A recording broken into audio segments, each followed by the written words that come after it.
Hi, எல்லாருக்கும் வணக்கங்க. இந்த வீடியோவில் நம்ம அமெரிக்காவில் இருக்கக்கூடிய ஒரு மிகப்பெரிய டூரிஸ்ட் ஸ்பாட் பற்றி நம்ம பார்க்க போகிறோம். அது என்னன்னு கேட்டிங்கன்னா டைம் ஸ்கொயர். நியூயார்க் சிட்டியில் ஒரு ஒரு ஹேப்பனிங் பிளேஸ், ஒரு டூரிஸ்ட் எல்லாத்தோடையும் ஒரு மெயின் அட்ராக்டிவ் பிளேஸ் எதுன்னு கேட்டிங்கன்னா இந்த டைம் ஸ்கொயரை சொல்லுவேன். இந்த டைம் ஸ்கொயர் பார்த்திங்கன்னா நியூயார்க் சிட்டியில் இருந்து 42nd ஸ்ட்ரீட்டுக்கு பக்கத்தில் இருக்கக்கூடியது. 42nd ஸ்ட்ரீட்டில் இருந்து 47th ஸ்ட்ரீட் வரைக்கும் இந்த டைம் ஸ்கொயர் அமைஞ்சிருக்கும். இந்த டைம் ஸ்கொயருங்கிறது எதனால் ஃபேமஸ் அப்படின்னு பார்த்திங்கன்னா, இங்கே இருக்கக்கூடிய ஒரு என்டர்டெயின்மெண்ட் ஹப் அப்படின்னு சொல்லலாம். அப்படி இல்லைன்னா இங்கே இருக்கக்கூடிய பெரிய பெரிய கம்பெனிஸ், அந்த ஆஃபீஸர்ஸ், அது மட்டும் இல்லாமல் இங்கே மெயினாக என்னென்னு பார்த்தீங்கன்னா இந்த எல்இடி ஸ்க்ரீன்ஸ். எனக்கு தெரிஞ்ச இந்த எல்இடி ஸ்க்ரீன்ஸ் ஏன்னா நான் எப்படி இது பார்க்க வந்தேன்னா, இங்கே இருக்கக்கூடிய எல்இடி ஸ்க்ரீன்ஸு வச்சு ஃபோட்டோ எடுக்கலாம், நல்லாயிருக்கும் அப்படின்னு சொல்லிட்டு வந்தேன். அதுக்கப்புறம் தான் இதை பற்றின நிறைய டீட்டெயில்ஸ் எல்லாம் எனக்கு தெரிய ஆரம்பிச்சிது. வந்த உடனே பார்த்தது எனக்கு இந்த எல்இடி ஸ்க்ரீன்ஸ் தான். இது ஒரு பிரம்மாண்டமாக தெரிஞ்சிச்சு. பார்த்திங்கன்னா எல்லா ஆடுமே பார்த்திங்கன்னா இதில் வந்து அந்த எல்இடி ஸ்க்ரீனில் டிஸ்பிளே ஆகிட்டே இருக்கும். இது விடிய விடிய இந்த இடத்துல மக்களோட ஆக்டிவிட்டீஸ் இருந்துகிட்டே இருக்கும். ஏன்னா இது வந்து ஒரு பெரிய டூரிஸ்ட் ஹப். அதே மாதிரி இங்கே என்டர்டெயின்மெண்ட் ஹப்புக்கு என்ன இருக்குதுன்னு பார்த்திங்கன்னா அந்த ப்ராட்வேயில் வந்து அந்த பழைய காலத்தில் இருக்கக்கூடிய தியேட்டர்ஸ் எல்லாமே இதை சுற்றி தான் அமைஞ்சிருக்கு. இங்கே பார்த்திங்கன்னா இங்கே இருக்க மோஸ்ட்லி எல்லாருமே டூரிஸ்ட் அந்த மாதிரி தான் வந்திருப்பாங்க. இந்த இடத்துக்கு பார்த்திங்கன்னா approximately 3 lakhs people daily cross பண்ணிகிட்ருப்பாங்களாம் இந்த ஜங்ஷனை அப்படின்னு ஒரு ஸ்டாட்டிஸ்டிக்ஸ் இந்த டைம் ஸ்கொயரை பற்றி படிக்கும் போது எனக்கு தெரிஞ்சுது. இப்போ இங்கே நீங்கள் பார்த்துட்ருக்கீங்களா, இந்த குரூப் எல்லாருமே வந்து ஒரு டூரிஸ்ட் குரூப்ஸ். சரி, இங்கே ஏதோ கும்பலாக இருக்காங்களே, நம்ம கிட்ட போய் ஏதாவது ஈவெண்ட் ஏதாவது பண்ணுறாங்களா அப்படின்னு சொல்லிட்டு பார்க்கலான்னு ரொம்ப நேரம் நானும் இந்த இடத்துல நின்று என்ன தான் பண்ணுறாங்கன்னு பார்த்துட்டு இருக்கும்போது ஃபைனலாக தெரிஞ்சுது இவங்க எதுவுமே பண்ணலை, ஜஸ்ட் குரூப்பாக வந்திருக்காங்க. குரூப்பாக வந்துட்டு ஃபோட்டோ எடுத்துகிட்டு கிளம்பிட்டாங்க. பட் இந்த இடத்துல பார்த்திங்கன்னா இந்த எல்இடி ஸ்க்ரீன் எல்லாமே விடிய விடிய இதே மாதிரி தாங்க அட்வர்டைஸ்மெண்ட் ஓடிட்டே இருக்கும். நான் இது வரைக்கும் ஒரு 2 o'clock 3 o'clock வரைக்கும் நான் இந்த இடத்த நான் சுற்றியிருக்கேன். அந்த இடத்துல எப்பொழுதுமே ஒரு பீப்புளோட க்ரௌட் இருந்துகிட்டே இருக்கும். அதே மாதிரி சேஃப்டி வைஸ் பார்த்திங்கனாலும் உங்களுக்கு வந்து ரொம்ப சேஃப்டியான பிளேஸ்னே நான் சொல்லுவேன்.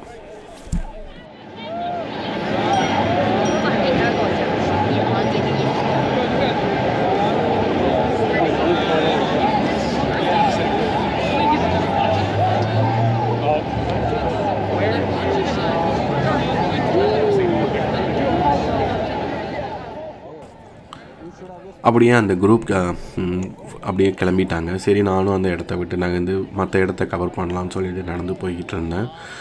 அதுக்குள்ளே பார்த்தீங்கன்னா எனக்கு நான் 5 o'clock அந்த மாதிரி 6 o'clock மாதிரி நான் இங்கே என்டர் ஆனேன். அது எனக்கு டைம் போனதே தெரில, ஒரு 8:30 9 ஆகிடுச்சு. ஸோ டக்குன்னு சொல்லிட்டு டின்னர் ஆப்ஷன் தேடலாம் அப்படின்னு சொல்லிட்டு தேடும்போது பார்த்திங்கன்னா எனக்கு மோஸ்ட்லி பக்கத்தில் இருக்கக்கூடிய எல்லா ரெஸ்டாரண்ட்டும் க்ளோஸ் பண்ணிட்டாங்க. அதுக்கப்புறம் எல்லாமே பார் அப்படி தான் ஓப்பனாக இருக்கும்.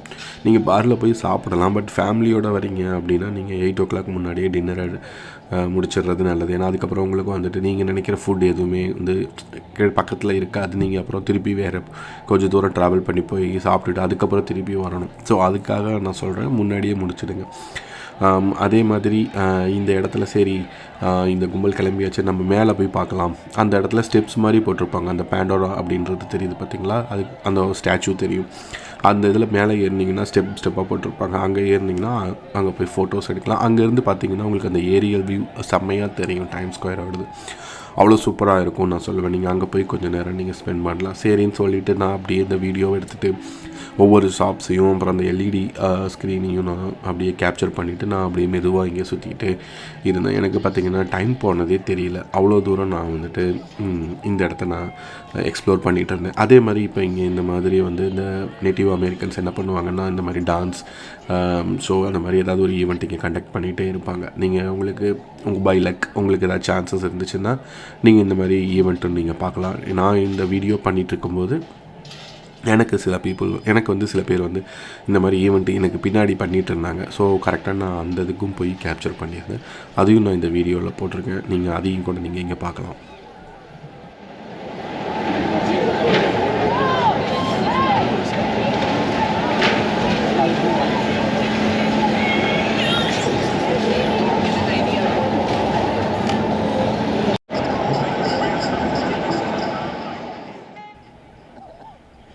ஒரு வழியாக நான் இந்த ஸ்டெப்ஸ் மேலே ஏறி ஜஸ்ட்டு ஒரு 20-30 ஸ்டெப்ஸ் தாங்க இருக்கும், அவ்வளோ கஷ்டம்லாம் இல்லை.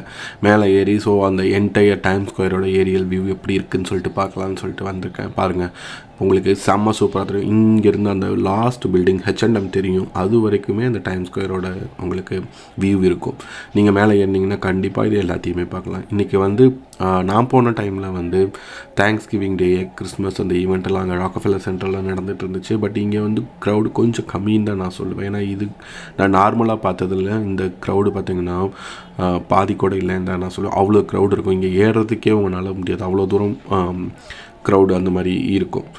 பட் இன்றைக்கி என்னோடய லக் பார்த்திங்கன்னா ரொம்ப கம்மியாக தான் இருந்துச்சு. அதனால் நான் நல்லா ஃப்ரீயாக இந்த இடத்துல நின்று ஃபோட்டோஸ் வீடியோஸ் எல்லாமே பண்ண முடிஞ்சது. அங்கே பாருங்கள் எவ்வளோ பெரிய LED ஸ்க்ரீனில் அந்த ஒரு ட்ரைலர் ஓடிட்டு இருக்குது, கேமோட ட்ரைலர்.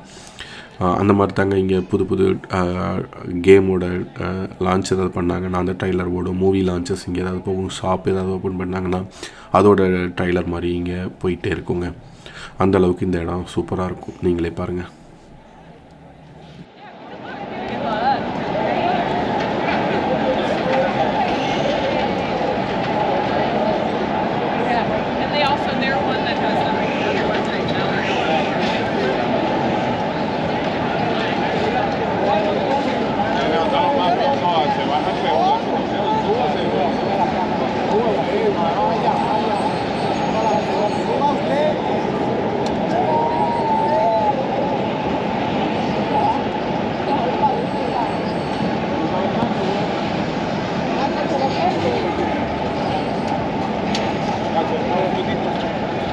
Eso.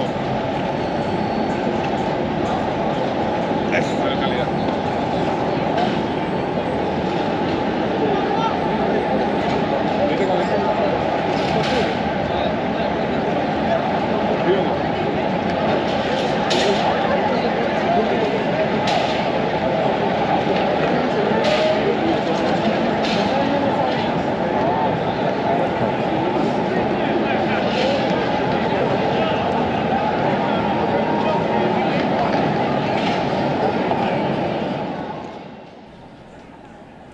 நான் சொன்னேன் இல்லையா, இந்த இடத்துல வந்து நிறைய ஈவெண்ட் அந்த மாதிரி டான்ஸோ இந்த மாதிரி ஏதாவது ஒன்று கான்டாக்ட் பண்ணிகிட்டே இருப்பாங்கன்னு சொல்லிட்டு, அந்த மாதிரி இப்போ நான் வரும்போது பார்த்திங்கன்னா கீழே இந்த மாதிரி ஒரு ஷோ பண்ணிகிட்டு இருந்தாங்க. இது வேறு ஒன்றும் இல்லைங்க, நம்ம ஊரில் தெருக்கூத்துன்னு சொல்லுவோம் இல்லையா, அந்த மாதிரி இவங்க பண்ணுறதுங்க.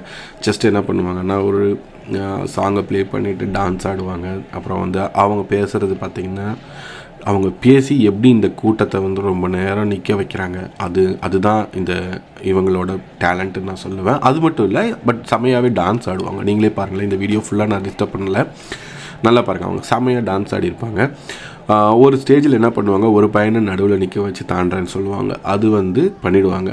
அதுக்கப்புறம் என்ன பண்ணுவாங்கன்னா, அந்த டூரிஸ்ட்டை வந்து அட்ராக்ட் பண்ணி அந்த கும்பல் சேர்த்ததுக்காக 5 பேரை வரிசையாக நிற்க வச்சு நான் 5 பேரையும் தாண்ட போகிறேன், நீங்கள் கவனமாக பாருங்கம்பாங்க. அப்பயே தெரிஞ்சுக்கலாம் இது வந்து இதோட இந்த ஷோ முடிஞ்சிருச்சுன்னு சொல்லிட்டு. ஏன் அப்படி சொல்கிறேன்னா, எனக்கு இதுக்கு முன்னாடி ஒரு எக்ஸ்பீரியன்ஸ் இருக்குது. நான் நியூயார்க் வந்த புதுசில் இந்த மாதிரி ஒரு ஷோ நடந்துச்சு. சரி, இதை போய் பார்த்துட்டு வேடிக்கை பார்த்துட்டு நான் என்ன பண்ணிட்டேன், தப்பு பண்ணிட்டேன், அந்த கொஞ்சம் முன்னாடி போய் நின்றுட்டேன். அதனால் அவன் என்னை நல்லா நோட் பண்ணிட்டான். அதனால் வந்து அப்பப்போ என்கிட்ட பேசி அந்த 5 பேர் இருக்கிற வரைக்கும் என்னை நோட் பண்ணிகிட்டே இருந்தாங்க.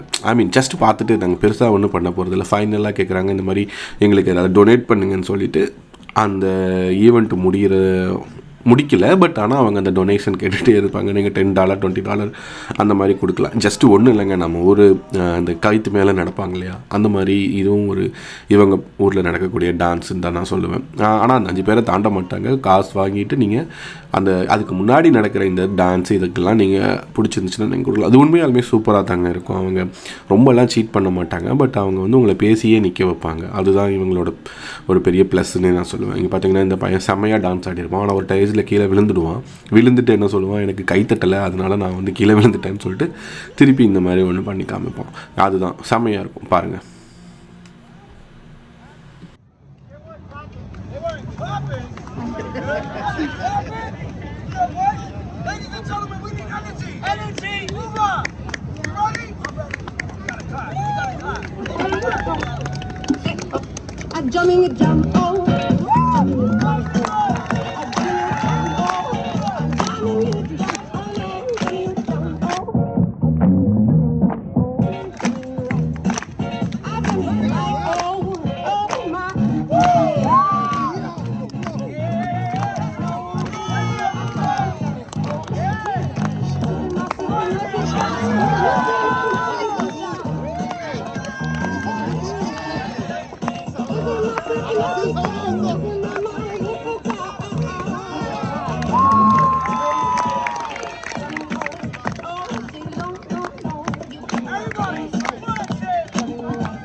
comes on, we need everybody to clap. White people sound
இந்த டைம் ஸ்கொயரை சுற்றி இருக்கக்கூடிய நோட்டபிள் எக்ஸாம்பிள்ஸ் என்னென்னு பார்த்தீங்கன்னா Coca Cola sign building and Disney store, fashion on, forever 21, hard rock cafe, எம்என்டமோட ஸ்டோர் இருக்கும், எம்டிவி, பேராமவுண்ட் பில்டிங் அது ரொம்ப ஃபேமஸாக இருக்கும். டைம் ஸ்கொயர் ஸ்டுடியோஸும் இங்கே தான் இருக்குது.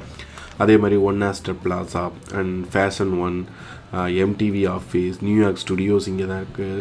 1500 ப்ராட்வே பில்டிங்னு சொல்லிட்டு அதுவுமே செம்ம famous. Broadway theatre, bank of America tower இந்த டைம் ஸ்கொயர் பக்கத்தில் தான் இருக்குது.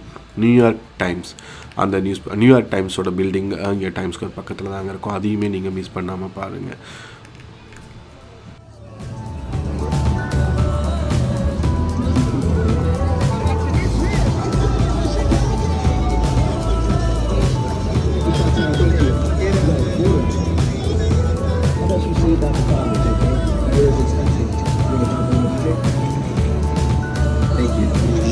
Thank you. Thank you, sweetheart. That's your husband? His ass is trash. I'm sorry.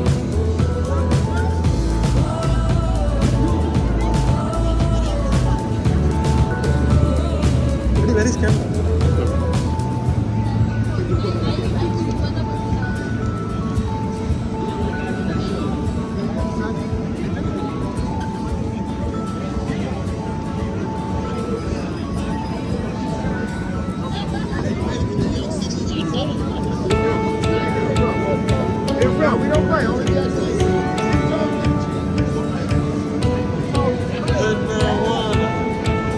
I see what's going on here.